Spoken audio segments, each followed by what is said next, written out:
देखिए यहाँ पे डेफिनेशन समझने से पहले एक बार हम एग्जांपल लेके इस लॉ को समझ लेते हैं, उसके बाद में फिर हम डेफिनेशन पे आएंगे, है ना। तो मान लीजिए हमारे पास में कोई 3 एलिमेंट हैं, मान लीजिए हाइड्रोजन, सल्फर और ऑक्सीजन, ठीक है।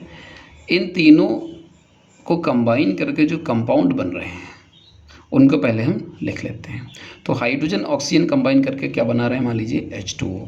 सल्फर ऑक्सीजन कंबाइन करके SO2 बना रहा है, SO3 भी बनाता है, आप SO3 भी ले सकते हैं।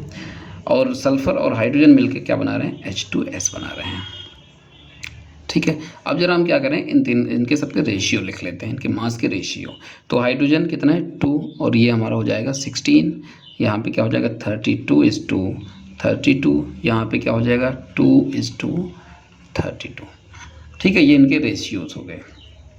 अब पहली बात हमको देखना क्या है, हमको ये देखना है कि इसमें ऐसा कौन सा एलिमेंट है जिसका मास फिक्स हो जब वो किसी 2 एलिमेंट से रिएक्शन कर रहा हो। मान लीजिए फॉर एग्जांपल के लिए हाइड्रोजन को उठाते हैं, ठीक है। तो हाइड्रोजन हमारा जब ऑक्सीजन से रिएक्शन कर रहा था तो उसका जो रेशियो था वो कितना था, 2 था, उसका मास 2 था।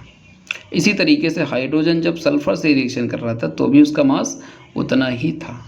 यानी कि हम ये कह सकते हैं कि जो हाइड्रोजन का मास है वो फिक्स है।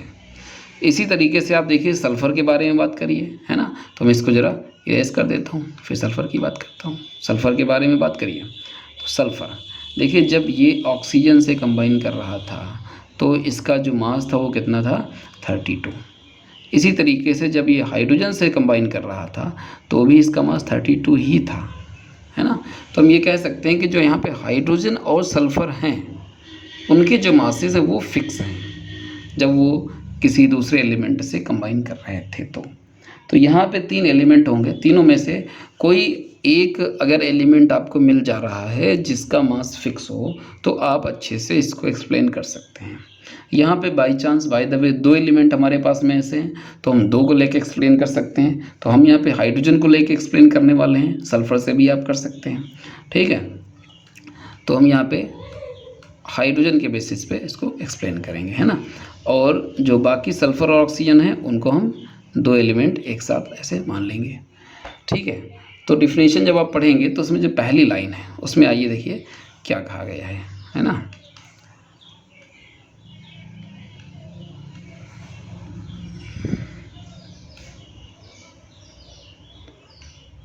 तो ये रही इसकी डिफिनेशन, है ना।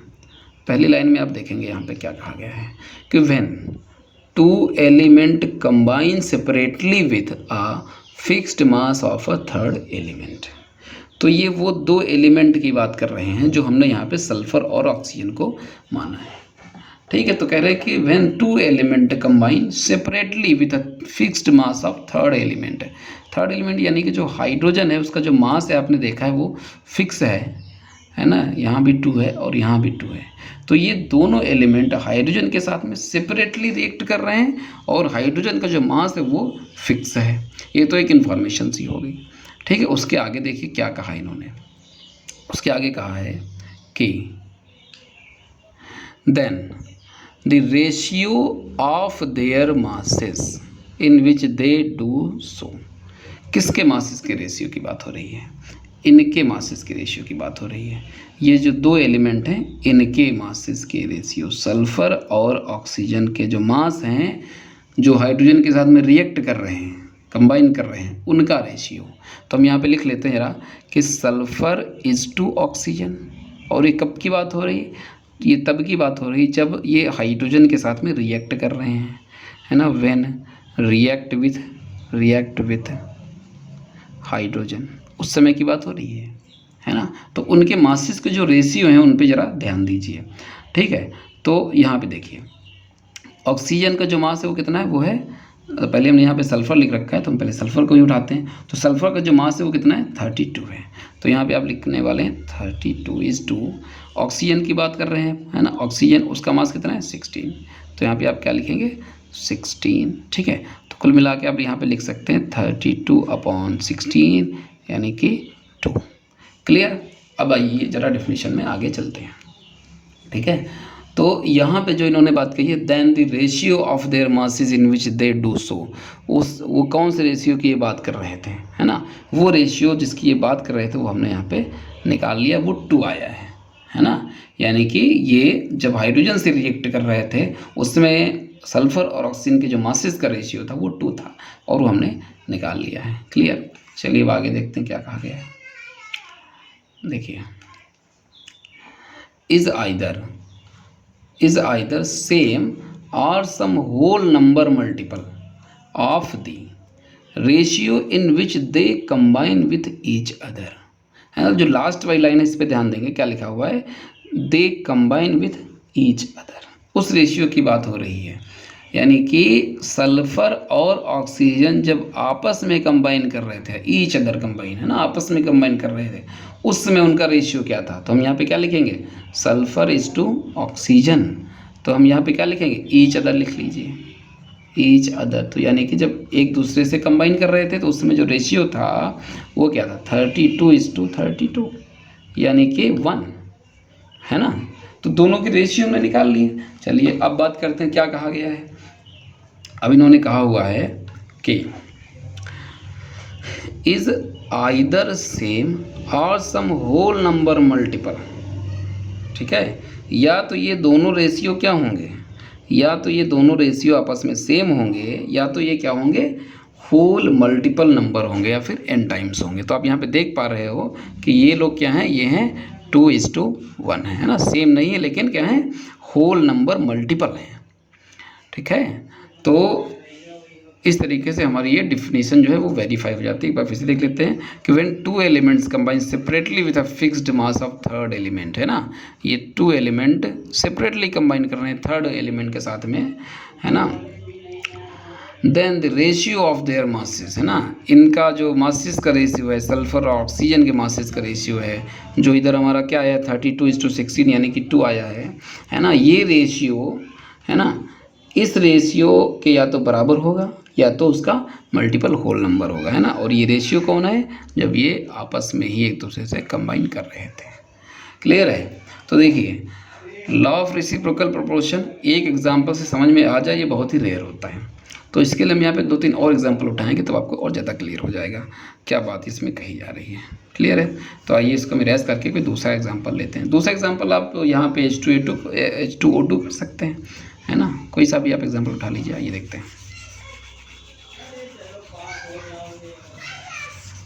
देखिए, तो मान लीजिए यहाँ पे हमारे पास में कार्बन, सल्फर और ऑक्सीजन, इस बार हमने इन तीनों को लिया है। तो इन तीनों को कंबाइन करिए पहले, तो इनके कंपाउंड बनाइए और फिर उनके रेशियो लिखिए। तो कार्बन सल्फर आपस में मिलकर क्या बनाएंगे, CH2 यानी कि कार्बन डाइसल्फाइड। ऑक्सीजन सल्फर क्या बनाएंगे, SO2 हम ले रहे हैं, SO3 भी लिया जा सकता है, और कार्बन ऑक्सीजन आपस में मिलकर कार्बन डाइऑक्साइड बना रहे हैं। उसके बाद में इनका जो है रेशियो लिख लीजिए। तो कार्बन का कितना हो जाएगा 12:, ये कितना हो जाएगा 64, और ये 32:32, और ये हमारा 12:32। क्लियर। अब आपको पहली बात तो ये देखना है कि इसमें ऐसा कौन सा एलिमेंट है जिसका जो मास है वो फिक्स रहा हो, है ना। जब वो अलग अलग 2 एलिमेंट से कंबाइन कर रहा हो उस टाइम पर दोनों कंडीशन में उसका मास सेम रहा हो, है ना। तो वो आप यहाँ पे देख पा रहे हो वो कौन है, वो कार्बन है ना। इसका दोनों बार में 12 रहा है, ठीक है। तो वैसे तो ऑक्सीजन भी है, आप ऑक्सीजन को भी कंसिडर कर सकते हैं, इसमें कोई इशू नहीं है। क्लियर है। तो ऑक्सीजन और सल्फर ये हम एक साथ मान लेंगे और कार्बन को थर्ड एलिमेंट बोल देंगे, ठीक है। तो अब देखिए, जब अब यहाँ पे रेशियो लिखने वाले हैं किसके किसके बीच में, ऑक्सीजन इज टू सल्फर, ठीक है। तो यहाँ पे ऑक्सीजन इज टू सल्फर हम ना लिख के सल्फर इज टू ऑक्सीजन लिखे ताकि हमें रेशियो निकालने में थोड़ी सी आसानी मिलेगी, उससे कोई इशू नहीं। अब चाहे जैसे लिखिए, सल्फर इज टू ऑक्सीजन कब की बात हो रही है, जब वो कार्बन से कंबाइन कर रहे थे तब की बात हो रही है ना। तो यहाँ पे लिखे कि व्हेन कंबाइन विथ क्या, कार्बन, उस समय उनके बीच का रेशियो क्या था, सल्फर और ऑक्सीजन के बीच का। तो यहाँ पे देखिए, सल्फर का क्या है 64 है, और ऑक्सीजन का क्या है 32 है, 32, यानी कि आप कह सकते हो 64/32 यानी कि 2। क्लियर। चलिए अब फिर से लिखिए, सल्फर इज टू ऑक्सीजन। इस बार कौन सा लिख रहे हो, जब आपस में ही कंबाइन कर रहे हैं ना, विथ ईच अदर, तो यहाँ पे लिख लीजिए विथ ईच अदर। ठीक है, अब देखिए जब आपस में ही कंबाइन कर रहे थे सल्फर और ऑक्सीजन, तो इनके बीच का जो रेशियो था वो ये आपको यहाँ पे दिखाई दे रहा है 32/32 यानी कि 1, है ना। तो अब देखिए, अब जो है जब ये आपस में कंबाइन कर रहे थे उस समय का रेशियो, है ना, और जब ये कार्बन से कंबाइन कर रहे थे यानी कि थर्ड एलिमेंट के साथ में कंबाइन कर रहे थे उस समय का रेशियो, इन दोनों पे ध्यान दीजिए। तो ये क्या है, तो ये इसका क्या है 2 टाइम्स है ना, यानी कि ये इसका क्या है, ये मल्टीपल है ना, होल नंबर मल्टीपल है। ठीक है, तो इससे भी हमारा ये लॉ वेरीफाई होता है।